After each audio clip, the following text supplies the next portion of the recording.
In the name of Allah, the most gracious and the most merciful, my dear students, good morning to all of you. Hope you are well. Subject English, class 6th, topic the Kashmiri shawl. Page number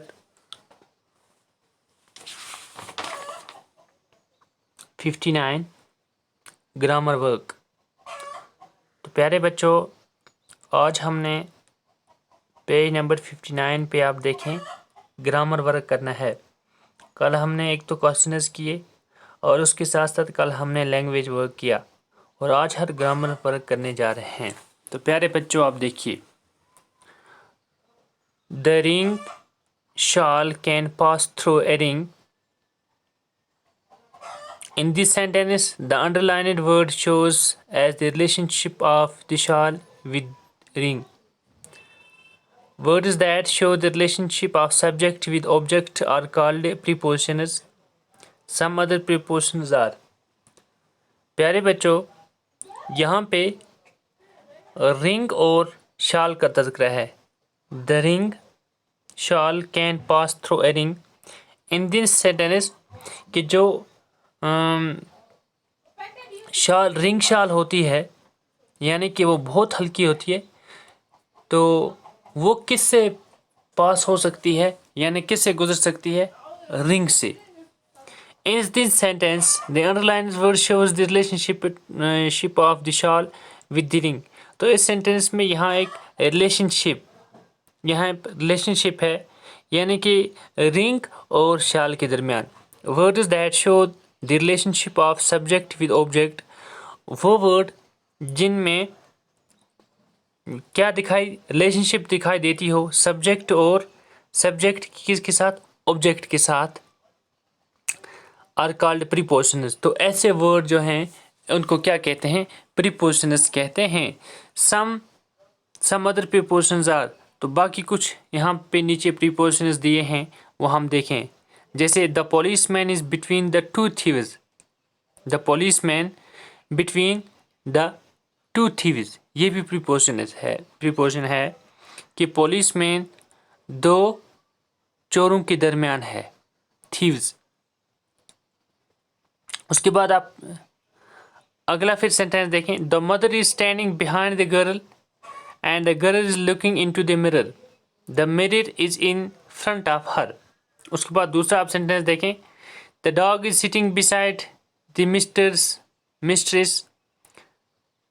the dog is sitting beside his mistress. Turn the book at page 5.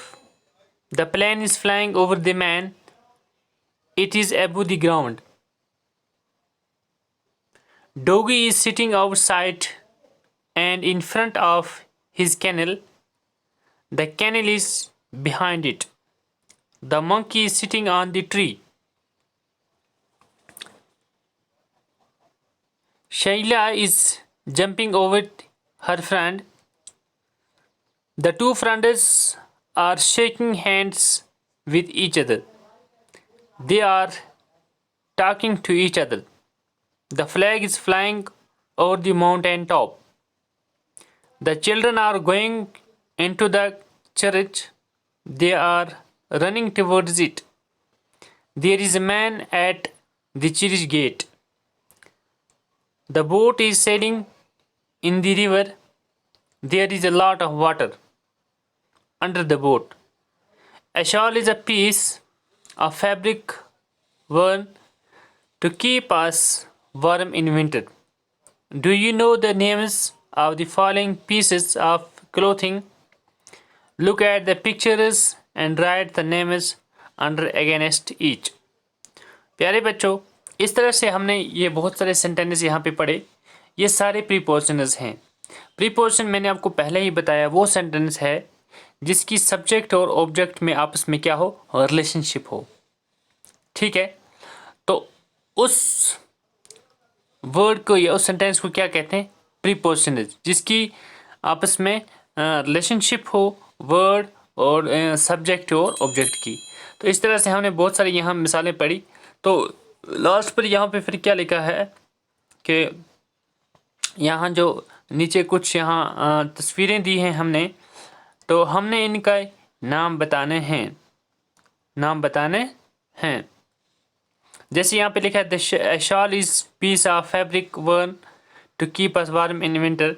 ये शाल जो है ये ऊन से बनी हुई होती है, to keep us warm in winter, जो हमें गर्म रखती है मौसम सरमा में।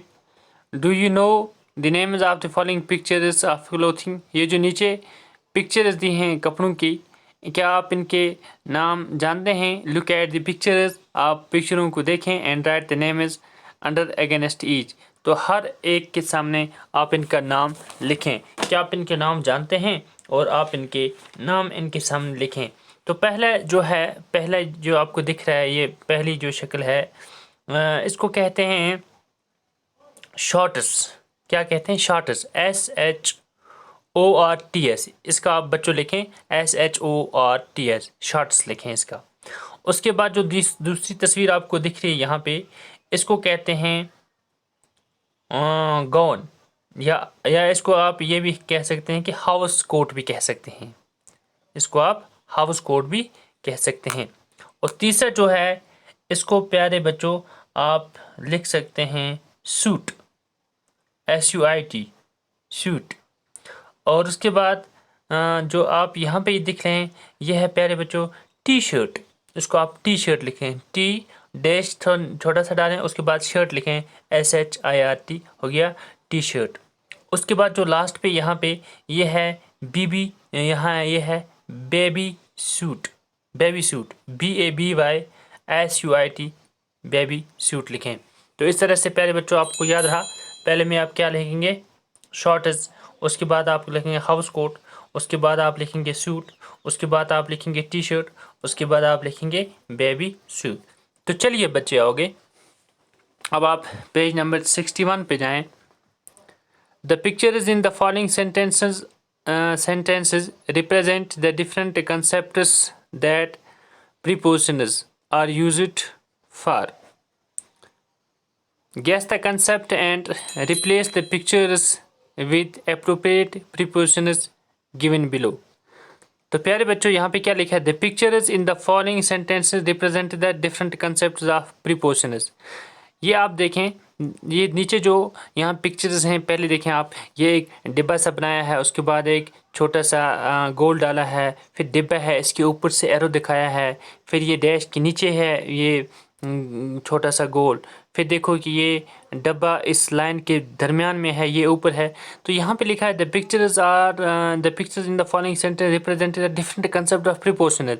ये जो पिक्चर्स हैं, ये मुख्तलिफ प्रीपोजिशंस का हमें कंसेप्ट देती हैं। तो guess the concept and replace the picture. आप कंसेप्ट को आप गेस करो, यहाँ पे कौन सा कंसेप्ट आएगा, कौन सा प्रीपोजिशन आएगा, और हमने इन पिक्चर्स की जगह वो लिखना है गेस लगाकर, with appropriate preposition is given below. तो जो सही हो, जो सही प्रीपोजिशन हो, जो हम यहाँ पे लिख सकें। देखो जैसे बच्चों देखो, ये जो डिब्बा है, यानी कि जो इस नुक्ता है इसके अंदर है, इसके अंदर है। इसका मतलब क्या आएगा? Aslam put his ball dash the box, dash the box.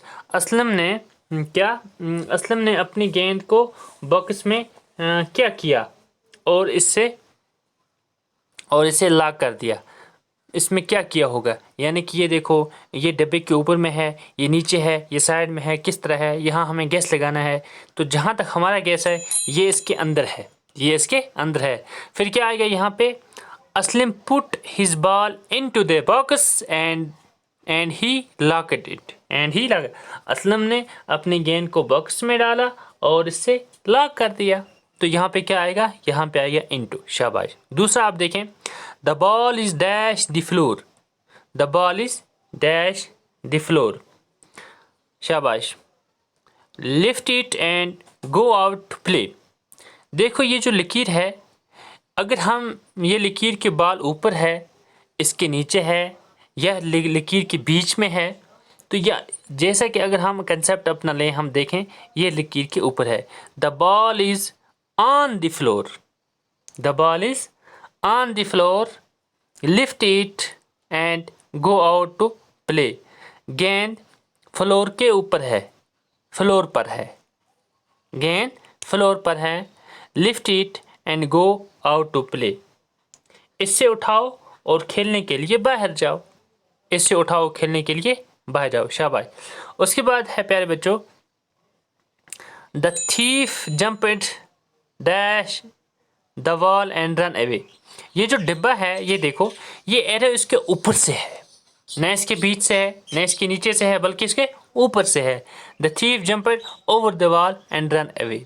उसका मतलब है ये क्या है, हम सेंटेंस पढ़ेंगे। द थीफ जंप्ड, चोर ने छलांग लगाई। क्या? ये बीच से लगाई, नीचे से लगाई, ऊपर से लगाई।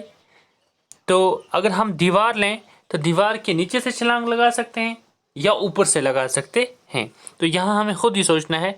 तो यहाँ इस डब्बे की ये जो एरो है, इससे हमें ये चलता है, द थीफ जंप्ड ओवर दीवार एंड रन अवे। उसने दीवार के ऊपर से छलांग मारी और भाग गया। शाबाश। उसके बाद देखो, the ball is dash the carpet get it from there. ये देखो, ये डैश है, ये बॉल इसके नीचे रखा है, यानी डैश के ऊपर है न डैश के नीचे है। द बॉल इज, यहाँ पे क्या आएगा, यहाँ पे आएगा अंडर, नीचे है ना। The ball is under the carpet get it from there. गेंद कालीन के नीचे है, इसे वहाँ से हासिल करें, इसे वहाँ से हासिल करें। तो यहाँ पे क्या आएगा फिर, यहाँ पे आएगा प्यारे बच्चों अंडर। पहले में क्या आया, इनटू। दूसरी में क्या आया, ऑन। तीसरे में क्या आया, ओवर। चौथी में क्या आया, अब चौथी में आया अंडर। चलो अब, don't look dash the window they are watching you, they are watching you. ये देखो, ये डब्बा, ये जो डैश है, ये डैश इस डब्बे के बीच में से गुजरी है। यहाँ पे हमें ये कंसेप्ट लग रहा है कि don't look through the window, आप खिड़की से ना देखें। दे आर वॉचिंग यू, वो तुम्हें देख रहे हैं, वो तुम्हें देख। तो यहाँ पे क्या आएगा, थ्रो। चलिए आगे, construct your house a little dash the ground level, dash the ground level. The flood water will not enter your house. Construct your house a little, a little. ये देखो, ये जो ये आप छोटा सा ये ओ दिख रहे हैं, ये ना नीचे है, लेकिन ये ऊपर है, लेकिन थोड़ा सा ऊपर है। ये जो हमें कंसेप्ट दे रहा है, ये थोड़ा सा ऊपर है। Construct your house a little, अपना छोटा सा मकान आप बनाएं। तो खाली जगह में क्या आएगा, यहाँ पे मुझे लगता है यहाँ एबो द ग्राउंड, एबो the ground level, ground level के ऊपर, ग्राउंड लेवल से थोड़ा ऊपर। The flood water will not enter your house. तो क्या होगा, जो सैलाब का पानी तुम्हारे घर में दाखिल नहीं होगा। शाबाश। Somebody is knocking dash the door, could you see who it is. ये आप देखें, ये डैश के कहाँ पर है, ये पहले सिरे पे है, एक तो ऊपर है और पहले सिरे पे है। समबडी इज नॉकिंग, कोई दस्तक दे रहा है। ये दरवाजे के अंदर दे रहा है। दस्तक कहाँ पे देते हैं, दरवाजे के अंदर थोड़ी देते हैं, यानी कि दरवाजे पे देते हैं। somebody is knocking at the door, at the door, could you see who is, could you see who it is। क्या आप देख सकते हैं कौन है ये। तो यहाँ पे आएगा एट। तो प्यारे बच्चों, फिर इस तरह से पहली जो ये डब्बा है, ये इसमें क्या लिखेंगे, इसमें लिखेंगे आप इनटू, INTO इनटू, जोड़ के लिखेंगे। दूसरी में आप लिखेंगे ऑन, ON ऑन। तीसरी में लिखेंगे आप OVER ओवर। चौथे में आप लिखेंगे UNDER अंडर। पांचवी में आप लिखेंगे THROUGH थ्रो। छठे में आप लिखेंगे ABOVE एबो। और जो लास्ट वाला है सातवां, उसमें आप लिखेंगे एट। तो इस तरह से प्यारे बच्चों, हमारा जो ये ग्रामर वर्क है, ये इस तरह से कंप्लीट हो गया। तो कल इंशाअल्लाह एक नए सबक के साथ आपके साथ एक फिर मुलाकात होगी। जब तक के लिए खुदा हाफ़िज़।